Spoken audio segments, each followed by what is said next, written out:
आपने सर रंगनाथ मिश्रा आयोग की रिपोर्ट का जिक्र किया, एक और आयोग उसके बाद दूसरी सरकार में बना, नानावती कमीशन, और उसमें मतलब एक बात है कि पुलिस अपना काम ठीक से नहीं कर सकी, और हम इस पे डिबेट करते हैं कि क्या हमारी पुलिस इक्विप्ड भी थी इस तरह के दंगे को, इस तरह के नरसंहार को रोकने के लिए।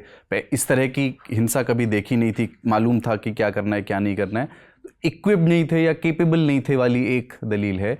पर दूसरा ये है कि एकम्प्लिस भी थे क्या। जैसे नानावती कमीशन की रिपोर्ट कहती है कि नवंबर की सुबह गुरबचन सिंह के घर पर करीब 500 लोगों की भीड़ ने अटैक किया। उनके साथ सज्जन कुमार भी था जो सिखों को मारने का निर्देश दे रहा था। सज्जन कुमार अपने साथ 10 पुलिसकर्मी भी लाया था, और ये पुलिस वाले भी भीड़ को उकसा रहे थे। 4 सिखों को घर से निकालकर पहले मारा गया, फिर मिट्टी का तेल डाल करके आग लगा दी गई। पुलिस वालों के एकम्प्लिस होने की खबरें आई थी उस वक्त। देखिए, आप अगर कोई पुलिस ऑफिसर जिसका काम है लोगों को बचाना, जिसका काम है दंगों को रोकना, जिसका काम है कि कहीं आघात हो रहा है तो उसको एक एक्शन लेना, ये उनका काम, अगर वो खड़े हैं या अगर वो एक्ट नहीं करते हैं, उनका एक्ट नहीं करना इस वजह से भी हो सकता है कि उनमें वो एक ढंग की ताकत नहीं है, या तो इक्विप नहीं है जैसा आपने कहा, या फिर वो इतने स्ट्रॉन्ग नहीं है कि वो कर पाएँ। तो ये स्थिति में लेकिन इनएक्शन पुलिस ऑफिसर का बर्दाश्त नहीं किया जा सकता है, ये कावर्डिस है और ये एक ढंग से गैर कानूनी है।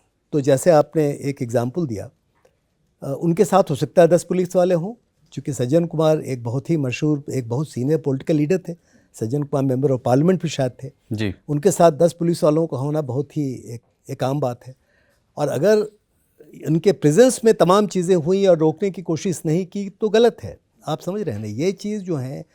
लेकिन मुझे ऐसा लगता है आज तमाम चीज़ों को देखते हुए, रंगनाथ मिश्रा की कमीशन की रिपोर्ट को देखते हुए, तमाम चीज़ों को देखते हुए, कि पुलिस वाले शायद इसलिए भी काम नहीं कर पाए कि वो जैसे उस ज़माने में मुश्किल से पूरे दिल्ली में जो PCR वैन्स होते हैं, पुलिस कंट्रोल रूम वैन्स, मुश्किल से 30-35 थे। आज आपको कम से कम 6-7 हज़ार हैं, तब हम कंट्रोल कर पा रहे हैं। और 84 राइट्स के बाद जब हमारे बड़े मशहूर कमिश्नर ऑफ पुलिस वेद मारवा आए, और वेद मारवा ने नए ढंग से पुलिस को ऑर्गेनाइज़ किया, और मैं उनका एक ख़ास लेफ्टिनेंट था उस ज़माने में जब पुलिस को रीऑर्गेनाइज़ किया जा रहा था, तो हम करीब 2,500-3 हज़ार पुलिस कंट्रोल रूम की गाड़ियाँ लाया गया।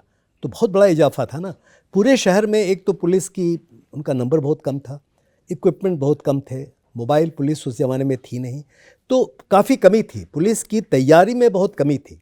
ये पहली बात। दूसरी बात है कि लीडरशिप पुलिस में बहुत ज़रूरी होती है।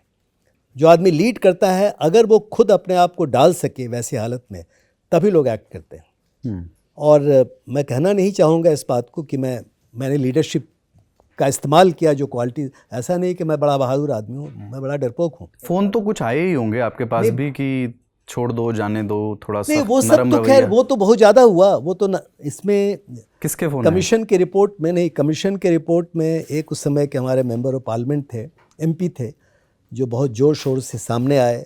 करोल बाग थाने में एक घटना हुई जिसकी बहुत चर्चा हुई, और बहुत ज़्यादा इंडियन एक्सप्रेस ने यहाँ वहाँ लिखा उसके बारे में। बल्कि एक संजय सूरी बड़े मशहूर जर्नलिस्ट हैं जिन्होंने एक बड़ी अच्छी किताब लिखी है 1984 राइट्स पे, 2-3 पूरे के पूरे चैप्टर हैं मेरे इंटरेक्शन के बारे में। तो वो जनाब ऐसा हुआ कि जब राइट शुरू हुए तो हमारे डिस्ट्रिक्ट में, ख़ास करके करोल बाग का इलाका, आप जानते हैं कि करोल बाग वो पूरा मार्केट एरिया है। उस मार्केट एरिया से जो बहुत बड़ी संख्या में सामान लूटे गए थे, दुकानों को लूट लिया गया था। चूँकि वहाँ पे बहुत सारे लोग थे जिन्होंने ऐसा किया, हमने रिकवरी शुरू की, लोगों को गिरफ्तार करना शुरू किया, और ये गिरफ्तारी मैंने तुरंत शुरू कर दी। यानी राइट अभी बहुत जगह चल ही रहा होगा, जो गिरफ्तारी हमने शुरू की। तो कुछ लोगों को गिरफ्तार करके थाने में लाया गया। बहुत सारे सामान, यानी नए टेलीविज़न सेट्स थे, नए आइटम थे, वो रिकवर करके उनके घर से हम लोगों ने रखा। तो एक मेंबर ऑफ पार्लियामेंट जो हुआ करते थे, वो अपने पूरे दल बल समेत आ गए, और उन्होंने बहुत ज़ोर शोर से हम लोगों को रोकने की कोशिश की। मैं थाने में था, करोल बाग थाने में, हमारे SHO भी थे, मैं था। इत्तेफाक से हमारे एक सीनियर ऑफिसर थे जिन्होंने एक ढंग से उनकी बात मानने की पहल की। तो एक बहस हुई बहुत ज़्यादा, और एक स्थिति पैदा हो गई मेरे सीनियर से ही मेरी, और इस बात की जांच की गई। रंगनाथ मिश्रा कमीशन, नानावती कमीशन ने इस बात की जांच की और बहुत विस्तार में इसकी चर्चा की।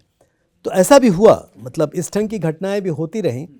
और हम लोग कोशिश करते रहे कि हम कानून के दायरे में या कानून के मुताबिक काम करें, जो हम लोगों ने किया। बस इतनी बात मैं कह सकता हूँ।